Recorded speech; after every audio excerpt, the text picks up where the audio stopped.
구독, 좋아요 부탁드립니다. 감사합니다. 안녕하세요. 반갑습니다.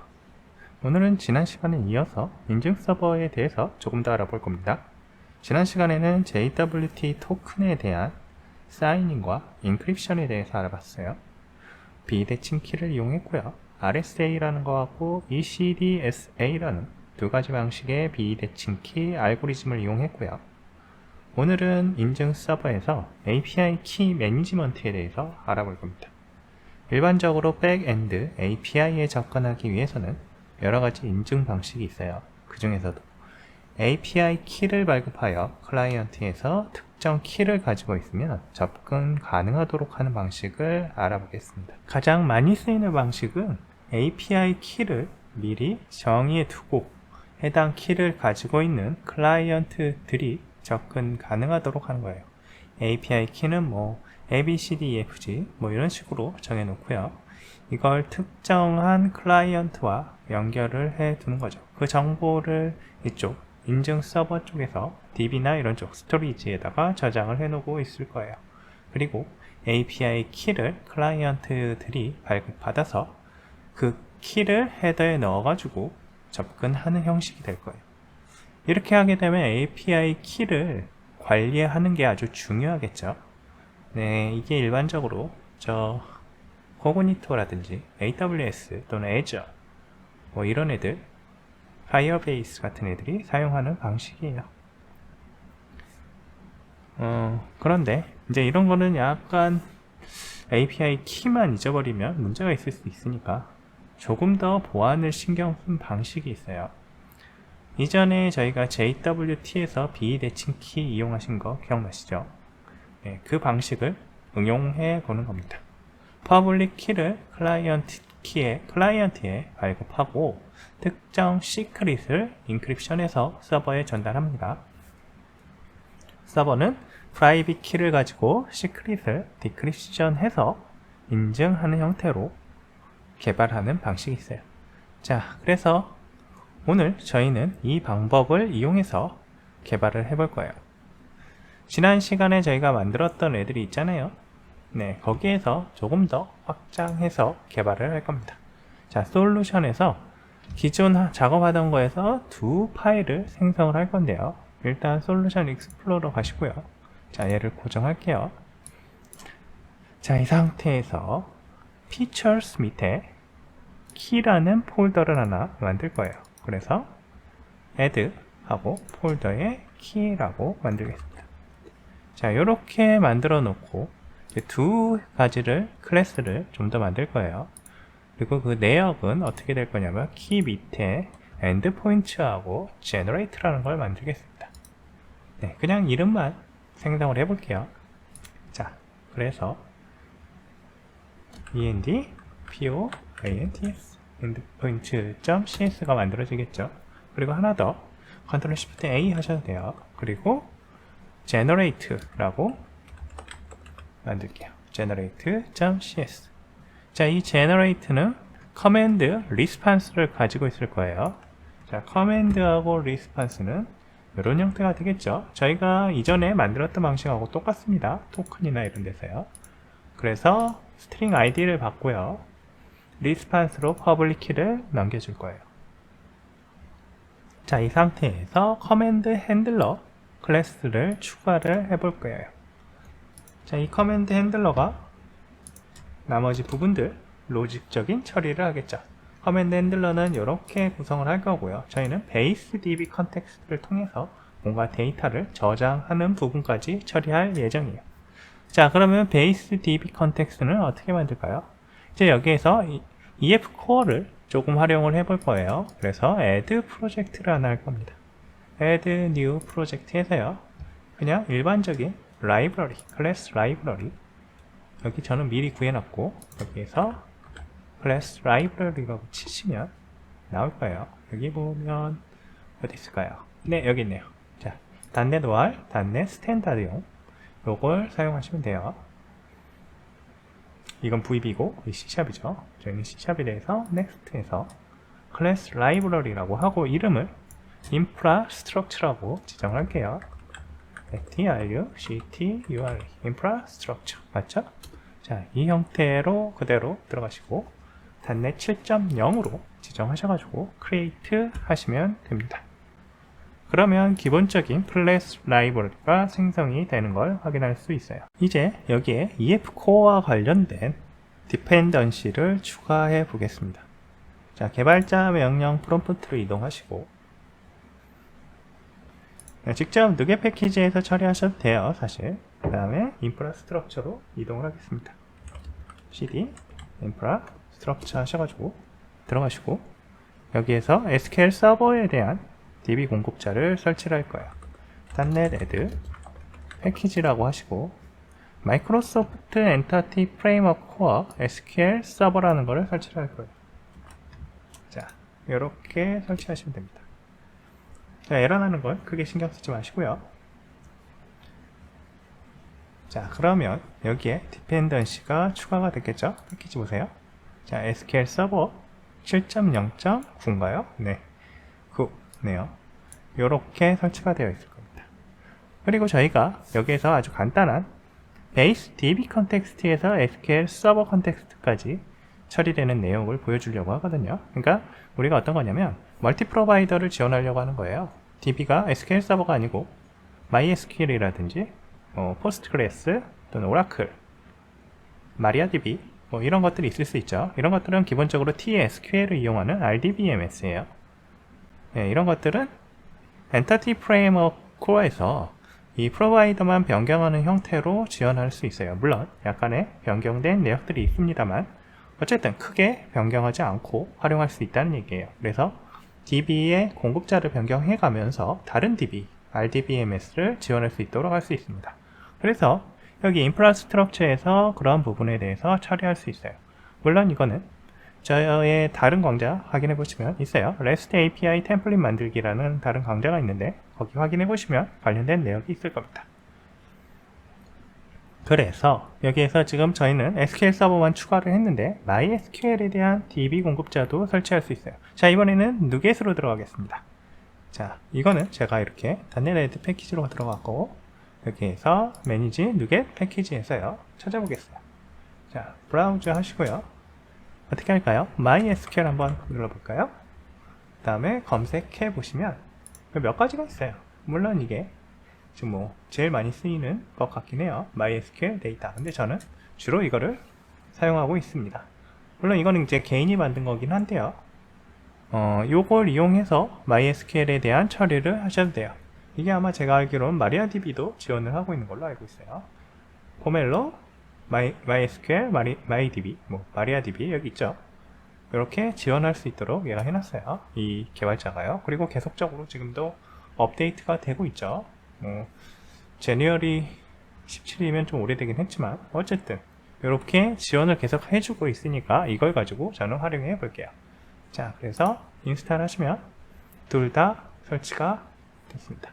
자, 이제 베이스 DB 컨텍스트를 한번 만들어 볼 거예요. 엔터티 프레임워크 코어 관련해서 하나 더 설치를 할 건데요. 자, 디자인이라는 게 있어요. 마이크로소프트 엔터티 프레임워크 코어 디자인이라고 있죠. 이거 같이 설치해 주세요. 자, 이거까지 설치하면 기본적인 내역은 설치가 되었습니다. 자, 이렇게 하시면 돼요. 이제 누게 패키지 관련해서는 필요 없고요. 이제 베이스 DB 컨텍스트를 한번 만들어 볼 거예요. 베이스 DB 컨텍스트는 일반적인 컨텍스트를 가지고 구성하게 되어 있는 거고요. 이 베이스 DB 컨텍스트를 상속해서 MySQL과 MSSQL 관련된 컨텍스트가 또 만들어질 거예요. 그래서 이 클래스 1이라는 녀석을 이름을 바꿀까요? F2번 눌러서 이름을 한번 바꿔봅시다. 베이스 DB 컨텍스트. 자, yes라고 하시고요. 그러면 이렇게 만들어지죠. 자, 상속으로 받을 거예요. DB 컨텍스트. 자, 이렇게 해서 엔터티 프레임워크 코어가 오도록 하고요. 그리고 나서 저 이제 기본적인 내역들을 제가 미리 만들어 놓은 게 있으니까 복사를 해서 넣어 놓겠습니다. 자, 이렇게 하고요. 그 다음에 지금 이 밑에 몇 개 추가하는 거는 사실상 없어도 크게 상관은 없어요. 제가 이제 설명을 해드릴게요. 왜 추가했는지. 요거 보시면 유니코드 to string이라고 있는데, 기본적으로 얘가 생성을 할 때 베리어블 캐릭터 형태로 만들지 않고 유니코드의 베리어블 캐릭터 형태로 만들어내요. 그러다 보니까 사실상 영문만 사용한다거나 그럴 경우에는 크게 의미가 없죠. 괜히 이제 사이즈만 커지게 되죠, DB에. 그래서 그런 것들을 좀 예방하기 위해서, 만약에 유니코드 스트링을 안 쓸 거면 미리 처리해서 그런 것들을 안 쓰게 해달라 라는 거예요. 자, 밑에는 그래서 onModel creating partial 이라는 걸 이용해서 처리하도록 했어요. 자, 이거를 주석을 풀면 처리가 되겠죠. 근데 저희가 이 partial 같은 경우 지금 에러가 나죠. 왜냐하면 얘가 클래스 자체가 partial 클래스가 아니라서 그래요. 자, 그래서 만약에 이 밑에 partial 기능을 활용하고 싶다라고 하시면 여기에다가 partial을 추가하시면 됩니다. 베이스 DB 컨텍스트를 활용하기 위해서 인프라스트럭처를 아이덴티티 서버에서 참조하겠습니다. 자, 디펜던시에서 자, add 프로젝트 레퍼런스 누르시고 인프라스트럭처 그 다음에 OK 하시면 돼요. 그리고 여기에서 활용하시면 되겠죠. Alt Shift F10번 누르시면 using infrastructure가 나올 거예요. 자, 이걸 활용하시면 됩니다. 자, 그리고 저희가 핸들에서 추가했던 부분들이 있죠. DB 컨텍스트 키. 저희는 이제 키라는 모델을 이용해서 그 안에다가 이 저장을 좀 할 거거든요. private key, public key를 저장을 할 거예요. 그래서 이 키 모델을 만들 거예요. 그래서 인프라스트럭처에 모델이라는 폴더를 하나 추가하겠습니다. 메모 뒤에 S, 모델스 하셔도 되고 그냥 모델이라고 하셔도 되는데 모델스라고 할게요.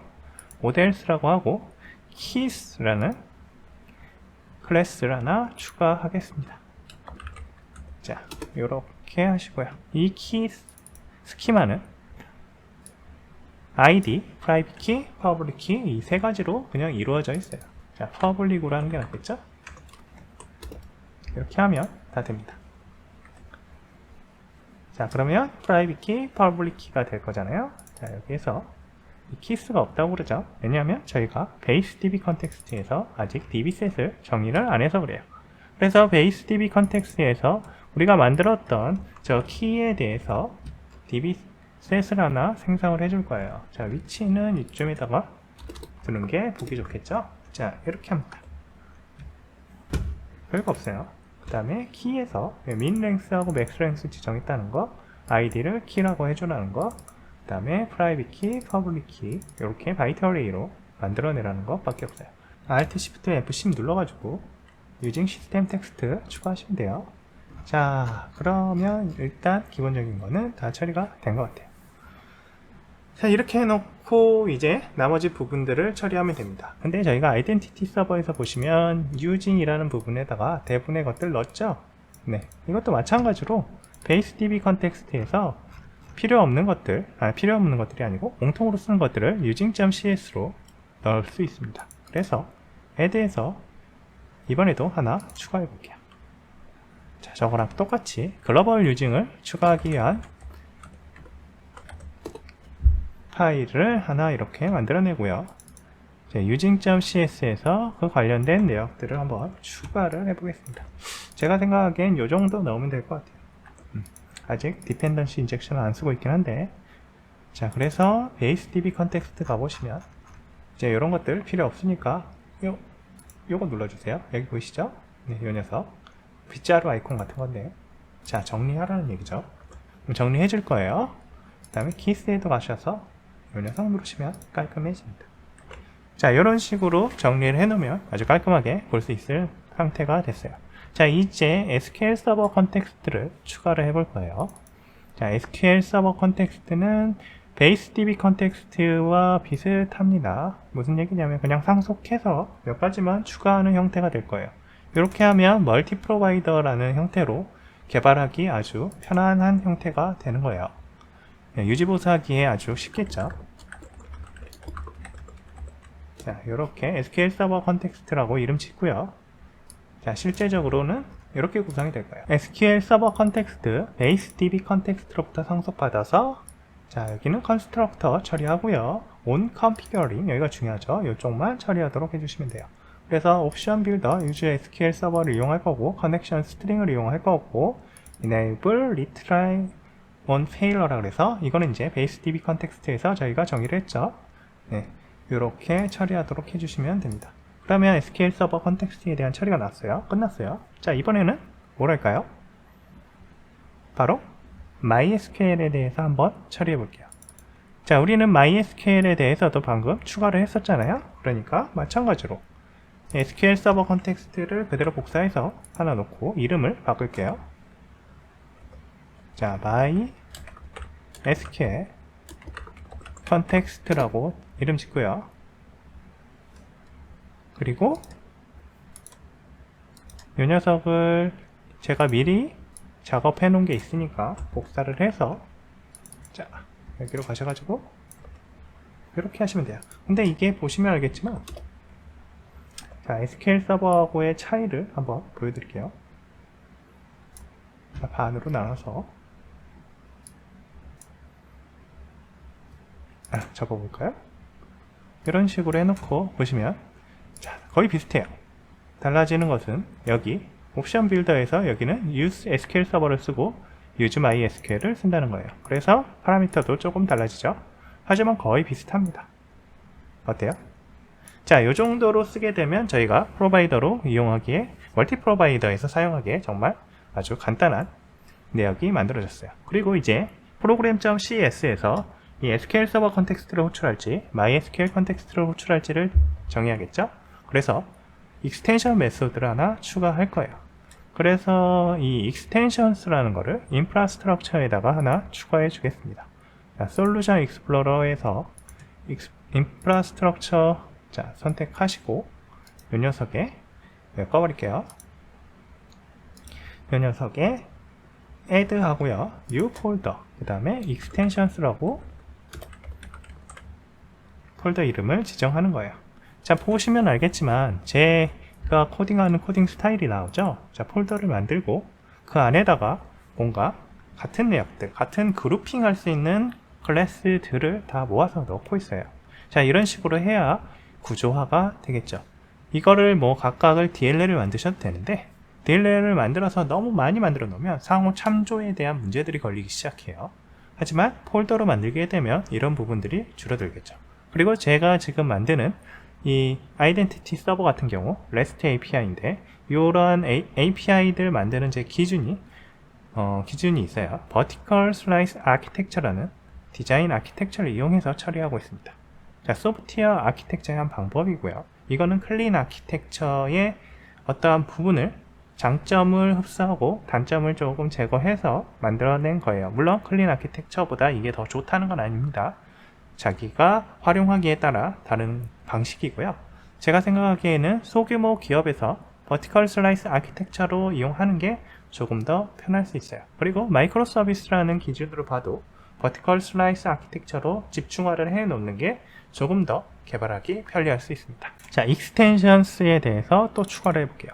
DB 컨텍스트 익스텐션은 이제 저희 멀티 프로바이더를 지원할 수 있도록 익스텐션 메소드를 만들어낼 거예요. 자, 이름을 어떻게 할까요? DB 컨텍스트 익스텐션스라고 하고요. 자, 이거 왜 인터널리 되는지 모르겠네요. 퍼블릭으로 하고 위쪽은 다 지워버려요. 그리고 add data access services라고 제가 메소드를 만들 거예요. 자, 미리 만들어 놓은 게 있으니까 이것도 가볼게요. 자, 여기 보시면 자, 이거는 스태틱이 되어야겠죠? 익스텐션 메소드니까.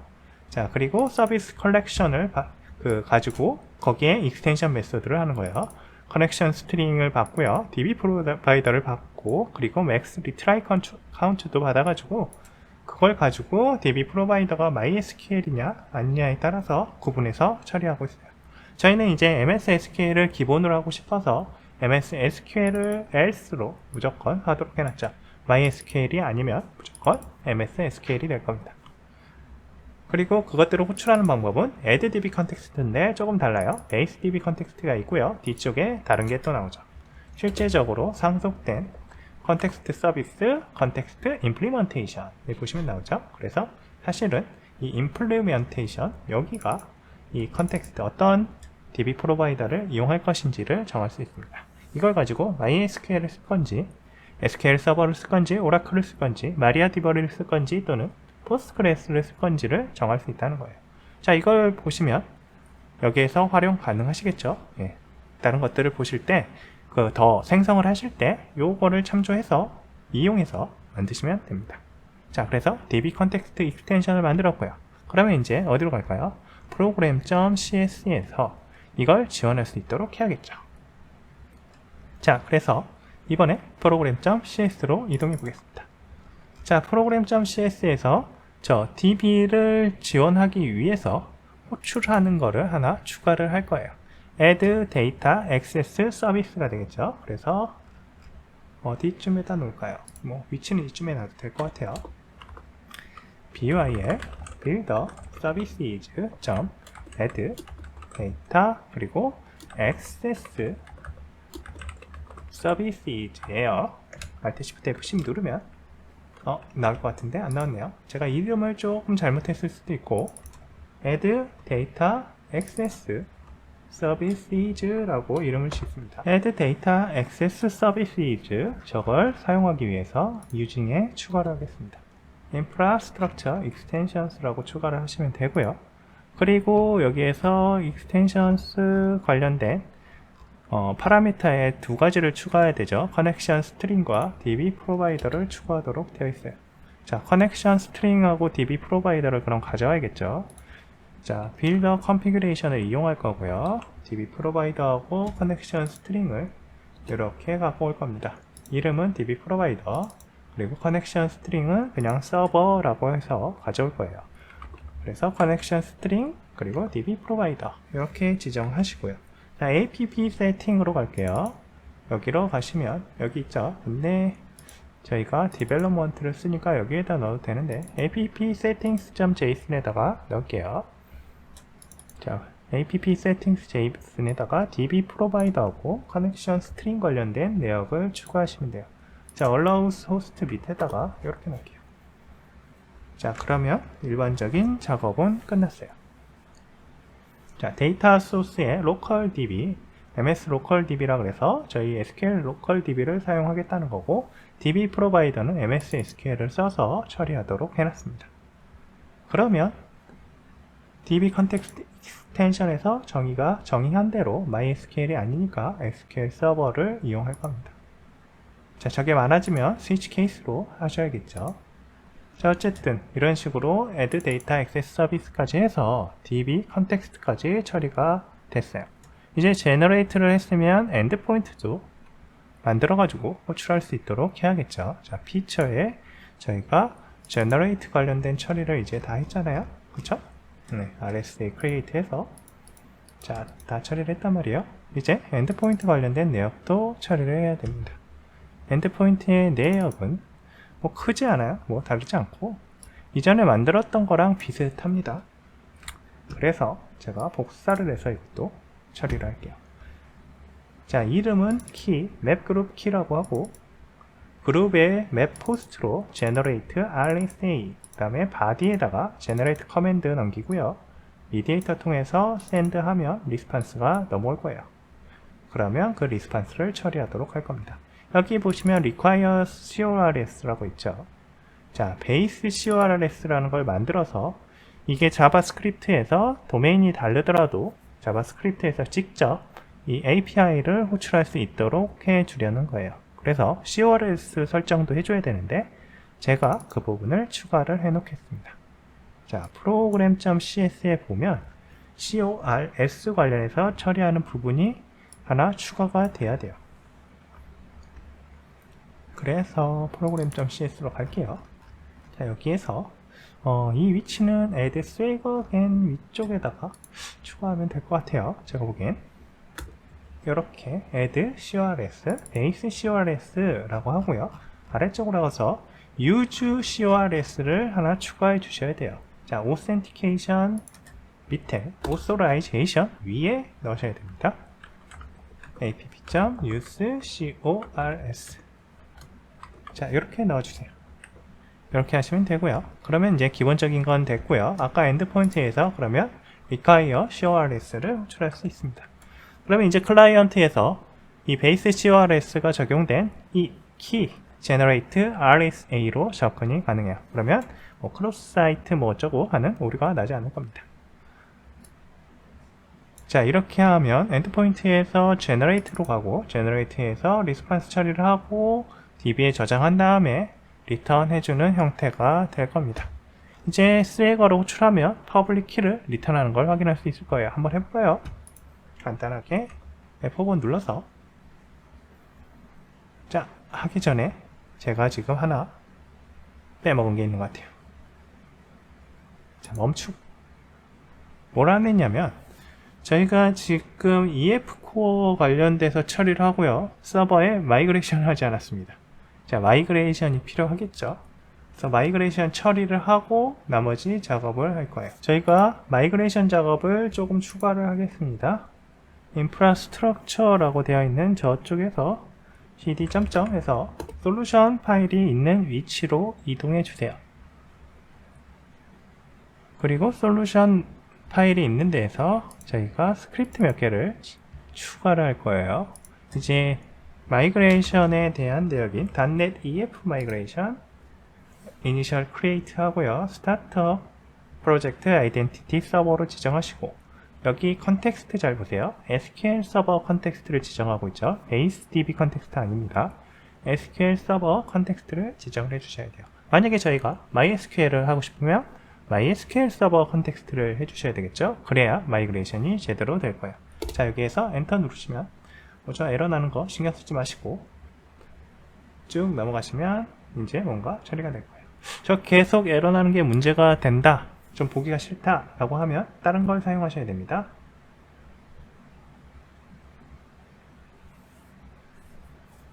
자, 지금 보니까 뭔가 오류가 조금 났죠. 자, 이렇게 오류가 나는 경우들이 있어요.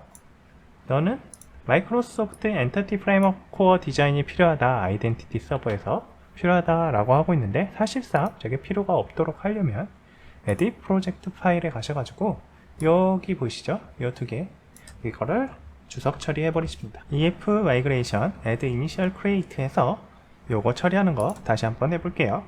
그리고 이런 것들을 처리하고 나면 return이라고 나오죠.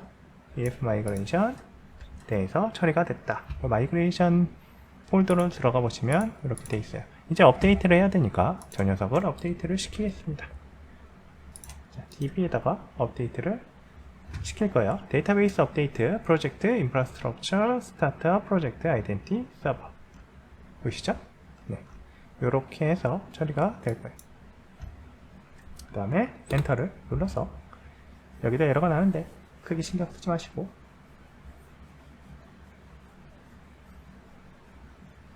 자, 저 같은 경우에는 미리 제가 비주얼 스튜디오 저거 관련된 SQL 서버에서 SQL 서버를 미리 생성을 해놔서 그래요. 그래서 SQL 서버 들어가셔서 데이터베이스 가서 이 아이덴티티 서버를 저는 먼저 다시 한번 지우고 실행하겠습니다. 요것 때문에 문제가 생긴 거예요. 자, 여러분들도 혹시 똑같은 아이덴티티 서버 DB가 있으면 지우시고 작업을 하시면 됩니다. 다시 해볼게요. 실행하시면 정상적으로 처리되는 걸 확인할 수 있습니다. 자, 이렇게 해서 DB까지 만들었고요. 이제 F5번 눌러서 실행을 해볼게요. 자, 실행을 하시면 자, 이렇게 하나가 생성이 되죠. 저희가 새로 만든 건 key generate RSA라는 거예요. 자, key generate RSA에서 try it out 하시고 id를 1, 2, 3, 4를 넣겠습니다. 그 다음에 execute 하시면 자, public key가 생성이 되는 걸 확인할 수 있어요. 그리고 이제 DB상에도 정확하게 들어갔는지 확인하기 위해서 데이터베이스를 여기 새로 고침하시고 다시 한번 보면 아이덴티티 서버 있죠. 여기에서 테이블 보시고 테이블에서 키를 뷰 데이터 한번 해주시면 돼요. 자, 뷰 데이터가 제대로 값이 안 나오는데 저게 이제 비주얼 스튜디오 버그인 것 같아요. 그래서 얘를 줄였다가 키우면 이 보입니다. 자, 1, 2, 3, 4에 대해서 프라이빗 키하고 퍼블릭 키 바이너리 데이터로 들어가 있죠. 자, 확인됐어요. 자, 이거 꺼버리시고 이제 이게 되는 게 확인을 했으니 이 서버를 기준으로 뭔가 작업을 하겠습니다. 일단 저기 지금 DBO 키에서 금방 생성했던 뷰 데이터 해서 이 녀석 지워버리시고 그냥 이제 작업을 좀 할 건데 어떤 걸 할 거냐면 Node.js를 이용해서 뷰 프레임워크로 간단한 뷰를 하나 생성을 할 거고요. 그 뷰에서 이 녀석 이 API 서버로 접근을 해서 저 토큰도 받아오고 키 매니지먼트 키도 받아오고 토큰도 받아오고 그 토큰을 가지고 오센티케이션 헬로라는 걸 호출할 수 있도록 해보겠습니다. 그래서 이제 Node.js랑 이런 건 다 설치되어 있다고 생각하고 저희가 진행을 할 거예요. 자, 진행할 텐데 위치는 요 녀석 아이덴티티 서버 밑으로 가야 되겠죠. 그래서 이 위치가 어딘지 미리 좀 봅시다. 여기 솔루션 위쪽으로 갈 거예요. 여기에다가 만들 거니까 요 위치를 복사를 해서 자, 금방 제가 프롬프트 만들었죠. 이렇게 하고요. 이 드라이브로 가시면 돼요. 뷰를 하나 생성을 할 건데요. npm create view latest라고 하고요. 그러면 프로젝트 템플릿을 생성한다고 할 거예요. 네, identity client라고 하고요. 이거는 yes, ajax 안 쓸 거고요. view router 싱글 페이지 yes, 그리고 피니아 지금 안 쓸 거고요. 피니아는 스토리지 관련된 스테이트 매니지먼트 프레임워크예요. 그 다음에 바이테스트, 유닛 테스팅 안 쓸 거고요. 엔드 투 엔드 안 할 거고, 그리고 ESLint는 합시다. yes, 프리티어 yes 하시고요. 자, 그러면 저기 뭐라고 나오죠? cd identity client 똑같이 해봅니다. npm install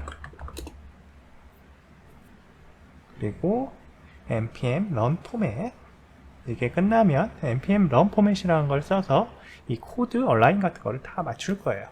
이게 이제 ESLint 그리고 저 프리티어 ESLint 프리티어라고 하는데 사실 저 프리티어가 해주는 기능이라고 생각하시면 돼요. 그러면 이제 포매팅이 되겠죠. 코드에 대해서 포매팅이 되고 나면 그거에 대해서 실행을 할 거예요. npm run 덱으로 npm run 포맷 할게요. 자, 포맷하면 자동으로 소스를 저렇게 모든 소스들을 포맷에 맞춰서 작업을 해줘요. 그리고 마지막으로 npm run dev 라고 하시면 됩니다. 그러면 실행이 되겠죠? 자, 이거를 실행을 해야 돼요. 이 녀석을 저희가 실행을 해서 여기 보여드릴게요. 자, 이게 실행된 내역입니다. home, about, documentation 어쩌고저쩌고 이렇게 나오죠. about로 갔다가 home으로 갔다가 나머지 이런 거 누르면 해당 바이트나 뷰 관련된 페이지로 넘어가게 돼 있어요. 그래서 이렇게 해서 아주 기본적인 지금 내역을 만들었고요. 이제 이 뷰3 템플릿을 가지고 비주얼 스튜디오 코드로 작업을 할 겁니다. 자, 저희도 이제 요걸 하게 되면 뭐가 되냐면 바로 풀스택 개발자가 되는 겁니다. 그래서 아이덴티티에서 이 클라이언트 있죠? 만들어졌죠? 이 만들어진 걸 오른쪽 버튼 눌러서 저희는 코드로 실행하기 하겠습니다. 코드로 열기 하시면 코드로 열기가 돼서 실행이 될 거예요. 자, 이렇게 보일 겁니다. 그러면 저희가 src view, router, 컴포넌트 다 있죠.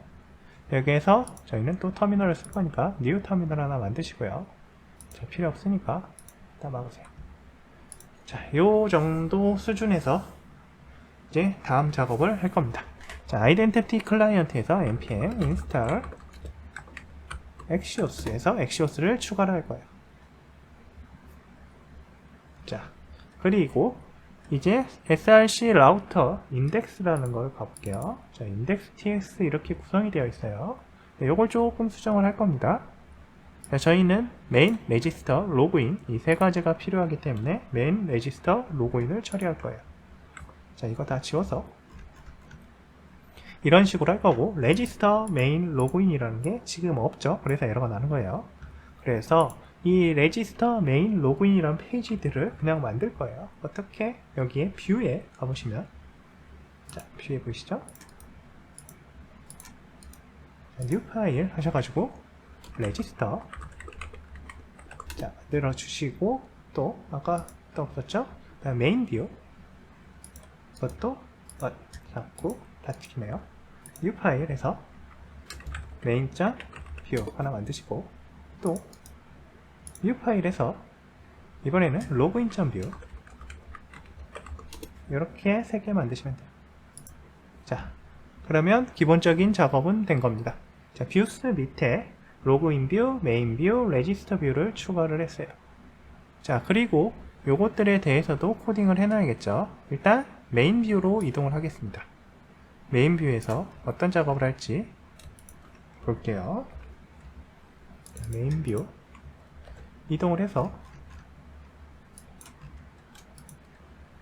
자, 이건 필요 없으니까 지우고, 자, 메인 페이지를 만들어 가지고 로그인하고 로그인이 필요하다, 로그아웃, 헬로우 이런 걸 처리할 거예요. 그리고 헬로우를 누르면 결과적으로 메시지가 나오도록 하겠죠. 그러니까 이 작업은 로그인을 해서, 로그인 한 이후에 헬로우를 실행해서 메시지가 찍히도록 하는 내역이라고 보시면 돼요. 자, 로그인 하면 푸시해서 로그인 페이지로 이동하도록 되어 있고요. 로그아웃 하면 로그아웃 하도록 되어 있어요. 세션 스토리지에다가 토큰을 저장했다가 지우는 형태가 되는 거고요. 그리고 나면 다시 메인 페이지로 이동할 겁니다. 자, 이런 형태가 있어요. 그 다음에 헬로우는 저희 지금 서버로 이동을 해서 서버에 대해서 이 토큰 넣고 헬로우라는 거를 실행하도록 처리하도록 하고 있어요. 그러면 이제 리스판스로 아마 헬로우가 넘어올 거예요. 그럼 메시지에다가 헬로우를 찍도록 하겠죠. 그러면 이 페이지에 헬로우가 찍힐 겁니다. 이 내용은 그렇게 어렵진 않죠. 네. 그리고 이제 메인 뷰는 이렇게 하고 레지스터 뷰도 추가를 해야겠죠. 그래서 레지스터 뷰도 하나 추가하겠습니다.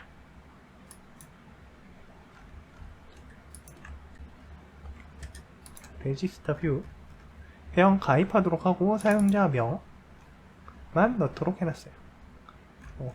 버튼 처리하고요. 그리고 나서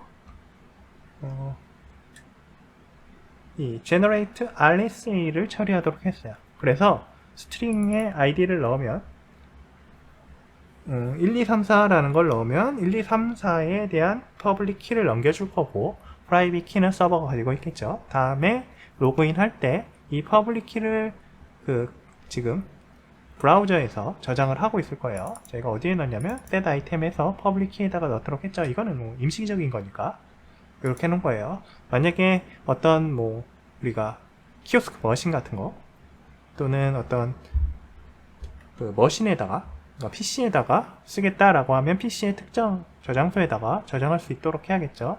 우리가 접근할 수 있는 형태로 해야 될 거예요. 근데 이제 이게 자바스크립트고 브라우저니까 브라우저 어딘가에다 저장을 해야 될 겁니다. 암호에서 넣으셔도 되고요. 그거는 이제 여러분들이 할 수 있는 대로 하시면 돼요. 그리고 푸시에서 다시 로그인으로 이동하도록 해놨습니다. 그렇게 어려운 건 없어요. 레지스터 뷰도 내용 보시면 그냥 회원 가입하고, 이 HTML이죠. 그리고 이거 안 쓰는 것 같은데 어쨌든 레지스터 유저 처리하도록 하고요. 맞으면 뭔가 지금 이 로그인으로 이동하도록 해놓은 거예요. 자, 그리고 로그인 뷰도 처리를 할 텐데, 로그인 뷰로 가기 전에 하나 더 RSA 관련된 자바스크립트 인크립트 관련된 라이브러리를 추가를 할 거예요. 이름은 이렇게 정하시면 됩니다. JS encrypt 인크립트라고 하시면 설치를 해줄 겁니다. 자, 인스톨 했고요. 자, 그리고 이제 로그인.뷰를 추가를 해볼게요. 네, 로그인.뷰를 추가를 해보겠습니다. 로그인.뷰라고 하시고, 별거 없어요. 이 비밀번호는 필요 없으니까 빼고요. 자, 로그인 유저라고 있죠. 자, 서브밋 프리벤트라고 했어요. 왜냐하면 여기가 버튼에서 서브밋 했는데 서브밋 해버리면 리프레시 하죠. 그래서 서브밋 프리벤트라고 했어요. 버튼 따르게 서브밋 아닌 다른 걸로 하셔도 됩니다. 저는 이제 폼을 썼기 때문에 그런 거고요. 그 다음에 JS 인크립트 요걸 가지고 사용할 거예요. 우리는 디폴트 키 사이즈를 사용했기 때문에 1024일 거예요. 만약에 저희가 그 API 서버 쪽, 아까 아이덴티티 서버 쪽에서 1024가 아닌 2048 키 사이즈를 썼으면 여기도 똑같이 2048 키 사이즈를 사용해야겠죠. 1024를 쓸 거예요. 그리고 퍼블릭 키에 있는 거를 set public 키 해서 할당하고요. 이제 ID 밸류를 인크립트해서 보내줍니다. 저희는 1234를 그냥 만약에 1234라는 아이디였다면 아이디를 패스워드로 만들어서 보내줄 거예요. 이렇게 하게 되면 프라이빗 키가 없는 쪽에서는 처리할 수 없겠죠. 기본적으로 내가 지금 작업하고 있는 것들을 다른 해커들이 퍼블릭 키를 훔쳐간다고 해서 알 수는 없어요. 네, 내가 지금 작업하고 있는 걸 알 수가 없어요. 그게 중요하죠. 그렇기 때문에 퍼블릭 키를 노출이 돼도 크게 문제가 없다는 거예요. 물론 노출이 되면 안 됩니다. 아주 위험하지만 그렇다고 해도 퍼블릭 키가 노출이 됐을 때 내가 지금 작업하고 있는 내 자료는 가져갈 수 있는 방법은 없습니다. 자, 그리고 콘솔 로그 여기 보시면 뭐 로그인 성공했다고 하고 로그인 성공하면 액세스 토큰이 오겠죠. 그러면 토큰을 여기에다가 넣어서 메인 페이지로 이동하는 형태입니다. 자, 이게 지금 이 작업할 전부예요. 그 다음에 이렇게 했을 때 아이덴티티 서버 쪽 수정이 조금 필요한 부분이 있습니다. 왜냐하면 지금 여기는 이제 패스워드 같은 거 처리하도록 했잖아요. 내 로그인 쪽에서는 지금까지 패스워드 관련된 처리는 하지 않았어요. 그래서 로그인 쪽에서 이 퍼블릭 키, 프라이빗 키를 가지고 로그인 처리를 할 때 밸리데이션 체크를 할 수 있도록 추가를 해주셔야 돼요. npm run dev를 해보시면 실행되는 걸 확인할 수가 있어요. 자, npm run dev 한번 해볼게요. 실행이 될 거고 이 녀석 실행하면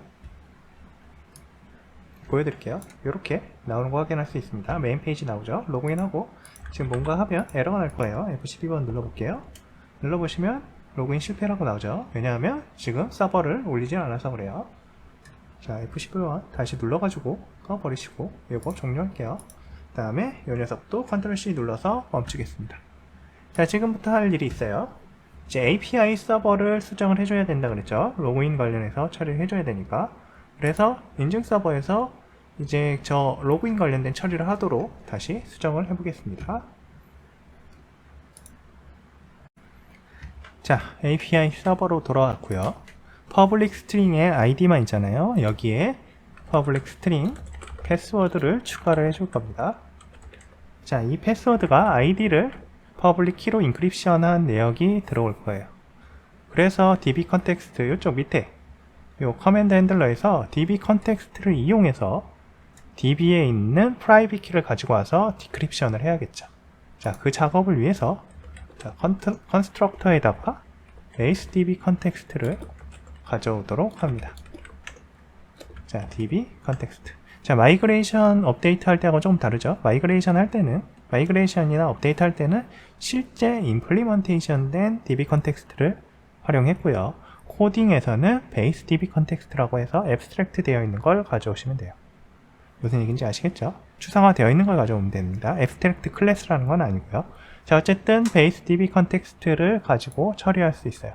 그래서 언더바 db 요거는 직접 하셔도 되고요. 저 같은 경우 Alt Shift F10 누르면 이렇게 나옵니다. 그래서 필드 추가를 해줄 거예요. 필드 추가를 해주고 그 다음에 이제 밸리데이션 처리를 하기 위해서 밸리데이션을 하나 추가를 할게요. private async value task 형태로 만들 거고요. bool을 return 하도록 하겠습니다. 그리고 validation이에요. validation에서 자, string id string 패스워드를 받도록 하고 처리할 겁니다. 자, 내부적인 내역은 제가 복사를 할게요. 자, 이 내역 간단하게 설명을 드리겠습니다. 키에서 KID, 이 스트링 ID랑 같은 거 찾아와가지고 리스트 가져오고요. 리스트가 없으면 그냥 return pulse 해버리시면 되고요. 싱글 OR 디폴트에서 아이템을 가져오고 그 아이템의 private 키를 가지고 이제 스트링으로 변환해서 import from PEM이라고 RSA에다가 넣으시면 돼요. 그리고 이 RSA에서 PKCS1 이거 맞추셔야 됩니다. PKCS1 인코딩을 가지고 처리하도록 디크립트 하도록 하면 돼요. 그러면 디크립트해서 AS 키가 아니죠. 디크립트 데이터라고 할게요. 왜 제가 이렇게 놨는지 사실은 저걸 가지고 HTTPS 같은 경우에는 다른 대칭키 알고리즘의 키를 암호화해서 그걸 디크립트하는 형태로 사용하고요. 그걸 가지고 실제 문장을 암호화, 복호화 처리하도록 되어 있습니다. 자, 여기에서 디크립트 데이터가 널일 때는 이거 그냥 펄스라고 하면 될 것 같습니다. 굳이 에러를 낼 필요 없고요. return 펄스죠. return.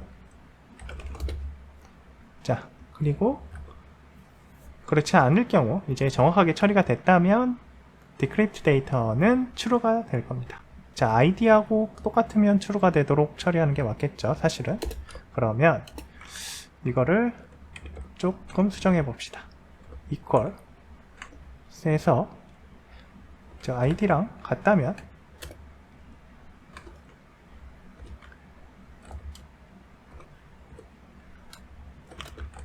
return true 하시면 될 거예요. 나머지는 펄스 해버리시면 되겠죠. 자, 이게 더 깔끔할 것 같아요. 아닌가요? 여기를 차라리 이렇게 하는 게 낫겠죠. 그리고 나머지는 true. 위에까지 다 처리가 됐는데 그 조건을 다 통과했다면 true라고 하시면 될 것 같습니다. 자, 이게 제일 깔끔한 것 같아요. 자, 이런 식으로 해서 밸리데이션 체크를 하도록 했어요. 그리고 밸리데이션에 대한 체크를 핸들에서 처리해야겠죠. 그래서 이 위쪽으로 가셔가지고 핸들에서 초기에 이걸 체크를 해보셔야 돼요. 자, request id 패스워드 체크해가지고 exception password is not valid라면 아래쪽으로 흘러서 토큰을 받아와서 처리하도록 할 겁니다. 자, 이제 이 녀석 띄우시고 아까 얘기했던 저기 그 뷰로 만들어놨던 프론트엔드 처리도 한번 확인해 보도록 할게요. 자, 이 녀석 실행을 해볼게요. 실행하고 그대로 두시면 돼요. 7172번이죠. 자, 이제 뷰로 이동하겠습니다. 자, 여기 보시면 with open API라고 되어 있죠. CORS 관련된 게 추가가 안 돼 있어요. 그러면 CORS 관련된 걸 저희가 키에서는 추가를 했잖아요. 똑같이 이거 복사해가지고 요 토큰에도 추가를 해주시고, 그리고 이쪽 요 녀석도 추가를 해 주셔야 될 겁니다. 요 뒤쪽에다가 이렇게 할까요? 자, 그러면 될 거예요. 자, 그리고 요 녀석 사실 새로 실행을 하셔야 돼요. 그래서 멈췄다가 다시 실행하도록 Ctrl Shift F5 리스타트 하시면 됩니다. 자, 리스타트 하시고요. 자, 여기까지. 그럼 아까 전에 저 레지스터는 됐잖아요. 그러니까 레지스터 이후부터 다시 실행하도록 하겠습니다. 자, API 서버로 조금 돌아왔어요. 저희가 API 서버에서 방금 테스트 하다가 오류가 났었는데 오류단 걸 처리하다 보니 뭔가 빼먹은 게 있었습니다. 사실 add asynch라고 해서 이거는 새로운 키만 받아들일 수 있도록 해놨죠. 근데 키가 저 리퀘스트 ID 있죠. ID가 만약에 중복된 내역이 있으면 어떻게 되겠어요? 중복돼 있으니까 에러가 나겠죠. 사실 이건 뭐 에러가 나는 게 꼭 문제는 아닙니다만 저희가 지금 테스트 하려는 건 그런 것까지 다 체크 안 하려고 하는 거니까 업데이트 해버릴 거예요. 이미 있으면 데이터를 찾아서 이미 있으면 업데이트하고 없으면 add 하도록 처리하도록 할 거예요. 그래서 그러한 코드를 여기에다가 추가하겠습니다. 자, 이렇게 넣으실 거예요. 그래서 find 해서 자, 널이 아니면 업데이트 하고요. 자, 변경해버리죠. private public key. 그리고 else 널이면 add해서 처리를 하도록 하겠습니다. 자, 이렇게 처리를 해놓고 다시 이 녀석을 실행을 해놓을 거예요. 그리고 아까 저희가 프론트엔드에서 처리했던 부분으로 이동을 할게요. 지금 저희 로그인.뷰에 보시면 여기 패스워드를 만드는 곳이 지금 그냥 스크립트 셋업 아래 있잖아요. 근데 저희가 로그인이라고 뭔가 버튼을 실행했을 때 그때 가야 되거든요. 로그인 했을 때 그 시점에 로그인 유저가 아마 실행이 될 거고, 로그인 유저가 실행이 되면 그때 이제 저 패스워드를 세팅해 줘야 되는데 그 부분을 안 해가지고 지금 계속 빈값이 넘어가고 있었어요. 그래서 요거를 요쪽 이렇게 넣으셔야겠죠. 이렇게 해주셔야 정상적으로 처리가 될 거예요. 그리고 API 서버에서도 수정해야 될 부분이 있어요. 자, 아이덴티티 서버 토큰의 제너레이트 이 부분 있죠. 저희가 작업할 때 임포트에서 프라이빗 키 넣고 저 패스워드 디크립트 했는데 이 디크립트 스트링을 한번 해줘야 되죠. 스트링하고 스트링 이퀄해서 아이디가 맞지 않으면 펄스, 맞으면 true가 되도록 해주셔야 돼요. 그리고 이 녀석 실행할게요. 아까 실행했던 이제 바이트 앱이랑 같이 한번 처리를 해볼 거예요. 내려서 자, 이거는 로그인이 아니고 일단 레지스터로 갈게요. 레지스터로 가서 다시 1, 2, 3, 4 한번 가입을 해볼게요. 가입을 하면 자, 처리가 됐죠? 그리고 원래 이거 찍으시면 안 돼요. 자, 1, 2, 3, 4라고 로그인을 해볼게요. 로그인하면 패스워드 실행이 되면서 이렇게 됐죠. 그 다음에 헬로 찍으시면 헬로 나올 거예요. 헬로가 원래는 안되면 안 찍히죠. 로그아웃 하면 없어질 거고요. 자, 이런 식으로 해서 처리되는 것까지 확인하시면 돼요. 자, 사실 여기까지가 우리가 보려는 모든 건데요. 그러면 이제 저희가 키를 가져와서 뭐 키 가지고 지금 저 토큰 생성하고 나서 이 헬로 같은 경우에는 오소라이즈 안 돼 있으면 헬로가 아예 안 눌리니까 자, 헬로 해서 찍히는 것까지 확인을 할 수 있어요. 자, 요거를 하나 더 실행을 시켜서 이번에는 자, 또 레지스터 쪽으로 이동을 해 볼게요. 레지스터로 이동을 해서 이번에는 사용자 명을 2345로 할 거예요. 그 다음에 회원가입, 그 다음에 뭐라 할까요? 2345 로그인, 그리고 헬로 하시면 되겠죠. 자, 여기에서 이제 제가 알려드리려고 하는 게 있어요. 뭐냐면 얘는 지금 2345로 했고 얘는 1234로 했잖아요. 누군가 1234라는 애로 다시 로그인 하고 싶을 수가 있죠. 그쵸? 네. 근데 지금 제가 이제 가정을 할 거예요. 요거는 A라는 머신이고요. 머신일 수도 있고 뭐 어떤 다른 엣지일 수도 있겠죠. 어떤 디바이스, 이거는 B라는 디바이스예요. 근데 A에 지금 인증서가 주입이 되어 있는 상태고 B도 인증서가 주입되어 있는 상태예요. 자, B 머신에서 A 사용자가 로그인 하려고 해요. 다른 사용자가 로그인 하려고 하는 거죠. 가능한지 볼게요. 로그인 1, 2, 3, 4. 자, F12번 눌러서